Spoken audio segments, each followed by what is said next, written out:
Hello, I'm Alfred Benjamin, and I was born many years ago in 1916. So I was born in Hamburg, and when I was 10 years old, 1926, our father gave each one a camera, particularly to me. We see what I can do with the camera. That was a simple box camera, and lo and behold, I more or less won the competition with my brothers, and the pictures came out since then always well, and I became a photographer already when I was 10 years old. I loved it, and I still love it. So I had a wonderful, wonderful life in Hamburg, and we had a wonderful family life. We could walk around like everybody else and enjoy it. But then, slowly, 1931, 32, the clouds began to gather, and Hitler, communism, they were fighting with each other first in the streets, and it got closer and closer, and I was very concerned with the politics, who was the prime minister, who was the president. But to cut a long story short, on January the 30th, Hitler took over. Somehow by a lot of various means from behind the door, because our president Hindenburg was quite an old senile man. That was the beginning of Nazi Germany. And you won't believe it. In the morning I went to school like people here, high school, very happily, everything was normal. Then in the afternoon when we came out of school, there were a lot of people screaming, extra, extra, special, special, because Hitler became the boss of Germany. And you should have seen the change then. Even when we went home from that school after the news, when I went to a store, to buy some candy, of course I had to say, like all the Heil Hitler, which I couldn't do. But everybody going into the store, Heil Hitler. So already the new system worked very fast. And in the evening it was accomplished. There were big groups walking through our street, fackles, torchlights, and songs against the Jews and the gypsies, everything. So really the Nazis started pretty fast to take over.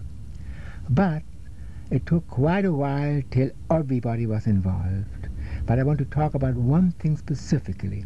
As I was an apprentice on photography, I worked for a big company, and I was asked one morning sometime in 1934 to take pictures for the Hamburger Fremdenblatt, which is the LA Times in those days, and was to take pictures of Hitler's arrival in Hamburg. I couldn't first quite believe it because I was Jewish. They obviously didn't know it, and I was not going to turn it down. I was thinking, this is history, and I would like to be in touch with history, and I like to see, does this man exist really? Is he there? So anyway, I took the little camera. It was a Leica camera. There was the 35mm camera. And I went up to the town hall, almost to the town hall, where all those thousands and thousands of people were gathering. Hitler, I was going to shoot Hitler, to photograph Hitler.